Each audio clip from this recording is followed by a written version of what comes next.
friends, once again you are welcome to Shikhar ICS Online, where we are regularly discussing different topics of history, economics, polity, environment, geography, science and technology and current affairs, which are important and useful from the point of view of different exams conducted by UPSC, MPPSC, SSC and other such organizations.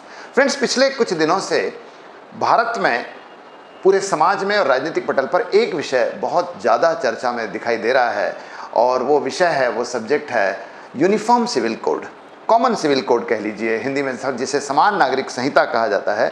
ये बहुत ज़्यादा चर्चा में है, चाहे वो TV में जो डिबेट्स हो रही है वहाँ देख रहे होंगे आप, या अखबारों में संपादकीय में एडिटोरियल में देख रहे होंगे, या फिर आप दूसरे जगह पर जो सोशल मीडिया है वहाँ पर भी बहुत ज़्यादा छाया हुआ है। Even you can find people discussing at different portals, different platforms the different aspects of uniform civil code.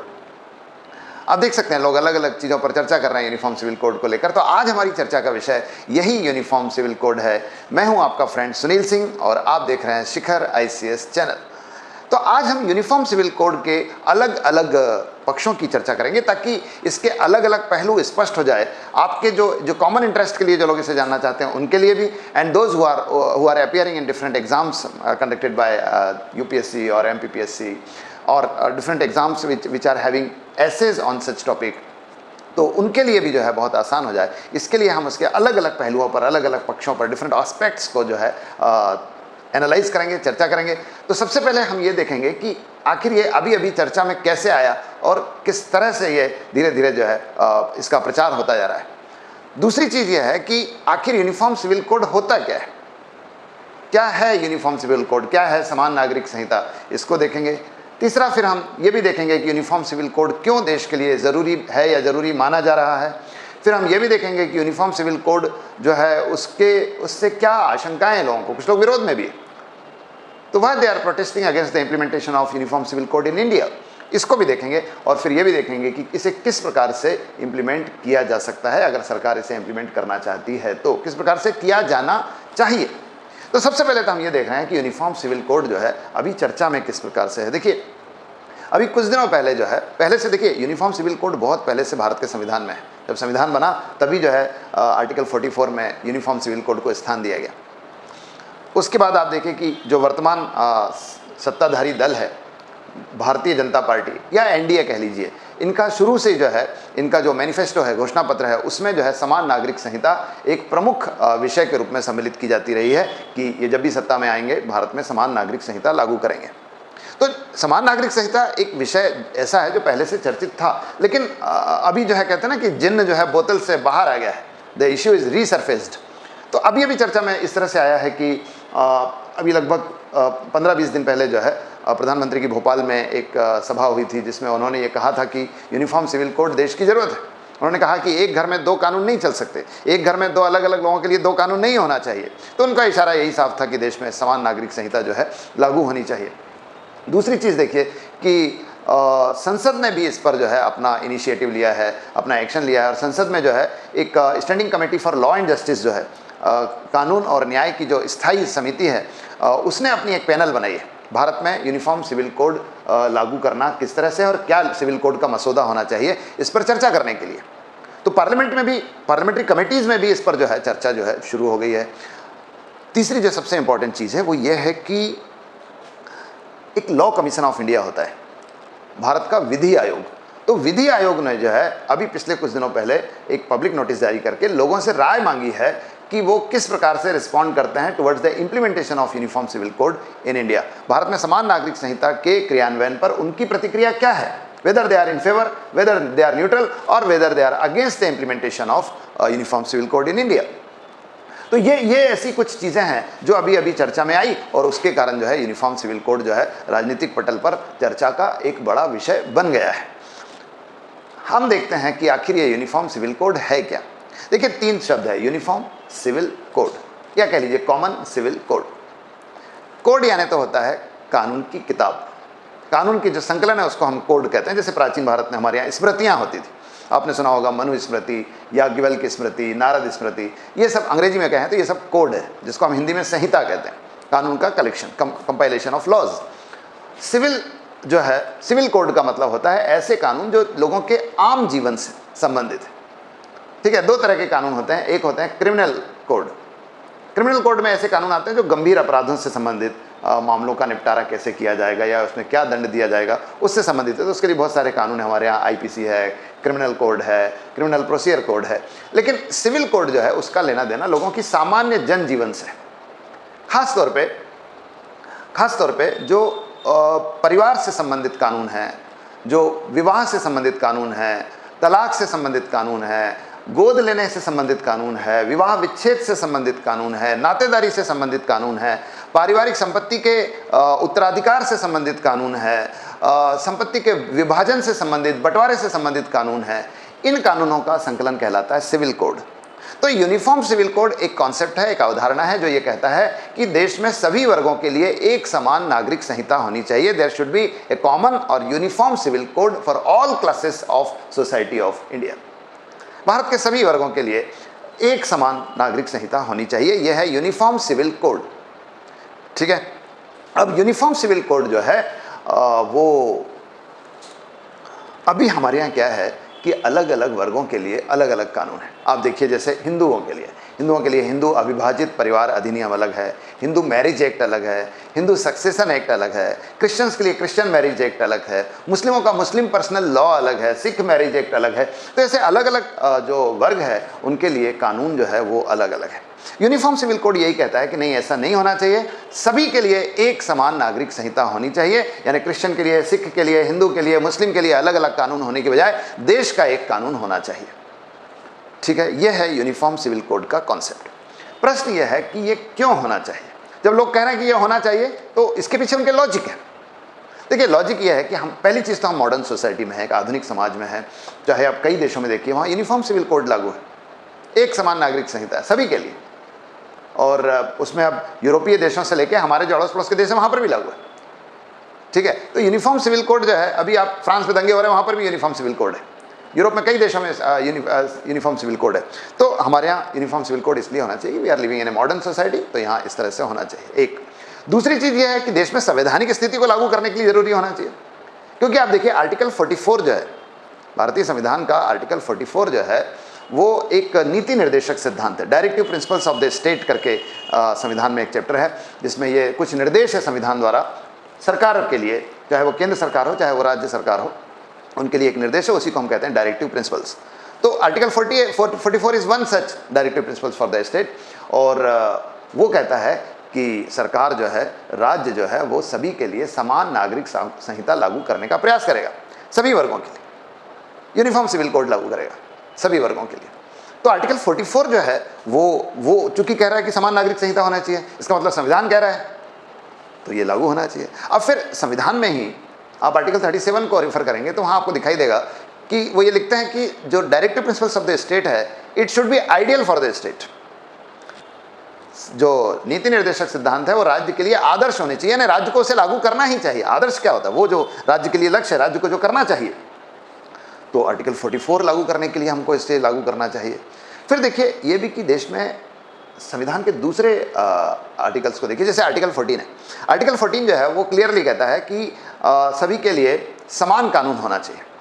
There should be equality before the law and equal protection of the law.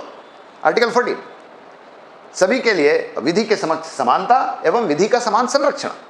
तो विधि की समानता होनी चाहिए सबके लिए कानून एक जैसा होना चाहिए। तो आर्टिकल 44 की अगर आप स्पिरिट को देखेंगे, उसकी भावना को देखेंगे, तो वो भी फेवर कर रहा है यूनिफॉर्म सिविल कोड को, वो भी यूनिफॉर्म सिविल कोड की बात कर रहा है। तो आर्टिकल 14 को लागू करने के लिए आर्टिकल 15 देखिए। आर्टिकल 15 बहुत क्लियरली कहता है कि राज्य जो है अपने नागरिकों में धर्म, जाति, मूलवंश, लिंग और जन्मस्थान के आधार पर भेदभाव नहीं करेगा। State will not discriminate its citizens on the basis of religion, caste, sex, birth place and race. ये 5 आधार पे भेदभाव नहीं करेगा। लेकिन यहाँ तो आप कानूनों में अलग अलग कानून बना के धर्म के आधार पे भेदभाव कर रहे हैं। तो आर्टिकल 14 और 15 की जो स्पिरिट है, that also favours uniform civil code in India. और भी चीज़ें देख लीजिए, जैसे आप देखिए कि देश में कानूनों की आप देखिए कि देश में एकता और अखंडता के लिए भी जरूरी है। अगर देश में एकता चाहिए तो सभी लोगों के लिए एक जैसे कानून चाहिए। देश में एकता चाहिए तो सभी लोगों की जीवन शैली एक जैसी होनी चाहिए, सबके साथ न्याय एक जैसा होना चाहिए। तो एकता और अखंडता के लिए, देश में यूनिटी और इंटीग्रिटी के लिए जरूरी है कि यूनिफॉर्म सिविल कोड लागू हो। फिर लोग ये भी कह रहे हैं कि साहब एक बड़ी इंपॉर्टेंट चीज़ होती है किसी भी देश में, कानून अलग अलग नहीं होने चाहिए। आप देखिए फ्रांस में क्रांति हुई थी 1789 में, उस क्रांति का एक बड़ा कारण यह था कि वहाँ सबके लिए कानून अलग अलग थे। राजाओं के लिए कानून अलग, सामंत के लिए कानून अलग, पादरियों के लिए कानून अलग, मजदूरों के लिए कानून अलग, कृषकों के लिए कानून अलग। तो वहाँ यूनिफॉर्मिटी ऑफ लॉ नहीं थी। हमारे यहाँ भी चूंकि इस तरह के अलग अलग कानून हैं, हिंदुओं के लिए, सिख के लिए, तो uniformity of law, uniformity of justice and uniformity of administration, कानून, न्याय और प्रशासन की समरूपता नहीं है, और ये समरूपता स्थापित करने के लिए आपको यूनिफॉर्म सिविल कोड लागू करना चाहिए। एक और बड़ी इंपॉर्टेंट चीज, कुछ लोग ये भी कह रहे हैं कि अगर आप देश में जनसंख्या नियंत्रण कानून लाना चाहते हैं तो in order to bring an act for population control you first go for UCC, that is uniform civil code. क्योंकि यूनिफॉर्म सिविल कोड अगर नहीं लागू करेंगे और आप जनसंख्या नियंत्रण पहले लागू करेंगे तो ये आगे जाके न्यायालय में मामला अटक जाएगा। इसलिए जनसंख्या नियंत्रण कानून का एक शुरुआती स्टेज इसको माना जा रहा है, इसके लिए भी जरूरी है। तो अगर जनसंख्या नियंत्रण कानून लाना चाहते हैं तो पहले आपको यूसीसी लाना चाहिए। तो ये कारण बताए जा रहे हैं कि क्यों देश में यूसीसी होना चाहिए, समान नागरिक संहिता होना चाहिए। अब प्रश्न यह है कि इसका विरोध भी हो रहा है, ऐसे थोड़ी कि सब लोग फेवर में, कुछ लोग विरोध भी कर रहे हैं, खास तौर पे जो माइनॉरिटी क्लासेस है। और माइनॉरिटी में सबसे ज़्यादा जो विरोध जो है, मतलब जो एक प्रकार का एग्रेसिव विरोध है, वो है मुस्लिम वर्ग की तरफ से। सभी मुस्लिम विरोध नहीं कर रहे, लेकिन कुछ मुस्लिम इसका विरोध कर रहे हैं। खासतौर पे मुस्लिम पर्सनल लॉ बोर्ड ने भी जो है इसके विरुद्ध जो है अपनी प्रतिक्रिया दी है। कुछ और जो इस्लामी तंजीमें हैं उन्होंने भी जो है इसका विरोध किया है। दो कारण हैं, एक तो ये कि वो ये कह रहे हैं कि हमारे यहाँ धर्म और जो समाज है, सामाजिक रीति रिवाज है, विवाह है, परिवार है, नातेदारी है, उत्तराधिकार के नियम हैं, ये धर्म के साथ बहुत ज़्यादा घुले मिले हैं। तो हमको धार्मिक निर्देशों के अनुसार सामाजिक जीवन जीना पड़ रहा है। उनका यह कहना है कि हमारे यहाँ सामाजिक जो जीवन है वो धार्मिक निर्देशों के अनुसार है, रिलीजियस डायरेक्शंस के अनुसार है। तो अगर सामाजिक जीवन हमारा परिवर्तित करोगे, कानूनी मतलब विवाह परिवार को लेकर कानून परिवर्तित करोगे तो हमारा धर्म हमसे दूर होगा, इसलिए नहीं कर सकते। दूसरा ये कि इस्लाम में जो है, या कई इस्लामिक लोगों का ये मानना है कि साहब हम देश के कानून से ज़्यादा महत्व देते हैं शरीयत को। हमारे लिए शरीयत टॉप मोस्ट है। शरीयत का मतलब समझ लीजिए, शरीयत का मतलब एक्चुअली कुरान में कुछ ऐसे निर्देश है जो लोगों को कैसा जीवन जीना चाहिए या शासन कैसा होना चाहिए, इसको लेकर कुछ डायरेक्शंस है। एक व्यक्ति को व्यक्तिगत रूप से अपना के जीवन कैसे जीना चाहिए, और एक राजा को एक शासक को शासन कैसे संचालित करना चाहिए, इसको लेकर कुछ निर्देश है। उसी को शरा कहते हैं या शरीयत कहते हैं। It's a part of the Quran, Holi Quran. तो मुस्लिमों का ये कहना है कि साहब हम शरीयत को प्राथमिकता देते हैं, इसलिए हम शरीयत के अनुसार ही अपना न्याय चाहते हैं, अपना जीवन चाहते हैं और अपना प्रशासन चाहते हैं। इसलिए वो शरीयत को प्राथमिकता देने के कारण इसका विरोध करते हैं। और कुछ लोगों को ये भी डर है। अच्छा, इस क्षेत्र में बड़े कई भ्रम भी है। जैसे अभी बीच में मैं एक चर्चा सुन रहा था, तो कुछ लोग ये कह रहे थे कि साहब अगर ये आ जाएगा तो फिर तो हमारा पहनावा भी बदल जाएगा। हम जो है पठानी सूट की बजाय हमको जो है धोती कुर्ता पहना दोगे, या हमको टोपी नहीं लगाने दोगे, या चोटी नहीं रखने दोगे, तिलक नहीं लगाने दोगे। ये भी भ्रम है। कुछ लोगों को ये भी भ्रम है कि साहब हमको नमाज ही नहीं पढ़ने दिया जाएगा, मस्जिद में नहीं जाने दिया जाएगा, मस्जिद में कितने लोग आएंगे, मस्जिद में कितने लोग नमाज पढ़ेंगे, इसको लेके भी कानून बन जाएंगे। तो ऐसे कुछ भ्रम भी है। There are illusions also, there are confusions also, और उसके कारण भी क्या हो रहा है, लोग विरोध कर रहे हैं। तो ये विरोध के कारण है। देखिए, अब इसको लागू करना चाहिए और कैसे करना चाहिए। देखो, लागू करना तो चाहिए क्योंकि संविधान में लिखा है, और जो संविधान की भावना है, आप देखिए सभी लोग ये कहते हैं, अभी कई राजनीतिक दल भी विरोध कर रहे हैं। ऐसे कई राजनीतिक दल है जो डॉक्टर अंबेडकर के संविधान को जो है बहुत ज़्यादा प्राथमिकता देते हैं और उसकी दुहाई दे दे के कई बार कहते हैं ये कानून होना चाहिए, ये कानून होना चाहिए। लेकिन जब उसी डॉक्टर अंबेडकर के संविधान या डॉक्टर अंबेडकर के द्वारा रचे गए संविधान जो है उसको लागू करने की कोशिश की जा रही है बाय मीन ऑफ आर्टिकल 44, तो लोग विरोध कर रहे हैं। तो राजनीतिक मतलब इसमें राजनीतिक, मैं कहूँगा कि राजनीतिक प्रतिबद्धताएँ भी हैं, पॉलिटिकल कमिटमेंट्स भी है इसके विरोध में। तो इसको लागू करना तो चाहिए क्योंकि वो संवैधानिक स्थिति को लागू करने के लिए ज़रूरी है। लेकिन लागू करें कैसे? देखिए, लागू करने से पहले ये चीज़ ज़रूर है कि ये कई लोगों के, करोड़ों लोगों के जीवन को प्रभावित करने वाली है। एक तो करोड़ों लोगों के जीवन को प्रभावित करने वाली है, उनके विवाह, उनके परिवार, उनके नातेदारी की सिस्टम को प्रभावित करेगी। दूसरी चीज़ ये है कि इसके प्रति लोगों को भय है, इसके प्रति लोगों को आशंकाएँ हैं। तो those threats, those doubts must be made clear before implementing this UCC. उन भ्रम को क्लियर करना चाहिए, उनको बताना चाहिए कि साहब ये दाढ़ी और टोपी लगाने पर कोई प्रतिबंध लगाने से संबंधित नहीं है, ये नमाज पढ़ने और पूजा करने की पद्धति से संबंधित नहीं है। It is not the way you worship, it is about the way you live. इसको समझना चाहिए कि जीने के तरीके से संबंधित है, पूजा करने के तरीके से संबंधित नहीं है। तो उसके लिए इसका प्रचार प्रसार होना चाहिए, इस पर चर्चाएं होनी चाहिए, इस पर लोगों की राय मंगानी चाहिए, जैसा LCI ने किया है। लॉ कमीशन ऑफ इंडिया ने, भारत का एक विधि आयोग होता है, एक निश्चित अंतराल के बाद एक विधि आयोग गठित किया जाता है जो भारत सरकार को सुझाव देता है कि कौन कौन से ऐसे कानून हैं जो अब अप्रासंगिक हो गए हैं, इररिलेवेंट हो गए हैं, जिनको समाप्त कर देना चाहिए, और कौन कौन से ऐसे कानून हैं जिनको बनाया जाना चाहिए। तो वर्तमान जो कानून की व्यवस्था उसका रिव्यू करके ऐसी सिफारिश वो करता है। तो उस लॉ कमीशन ऑफ इंडिया ने रिव्यू करने के साथ साथ लोगों से राय मंगाई है। हम ये जो डिस्क्रिप्शन है इसमें मैं लिंक दूंगा आपको, जिसमें आप अपनी राय दे सकते हैं उस लिंक में जाके। तो आप दीजिए जरूर, आप चाहे बहुसंख्यक वर्ग से हो, आप अल्पसंख्यक वर्ग से हो, आप अपनी राय दीजिए, आप फेवर में हो तो भी, आप अगेंस्ट में हो तो भी।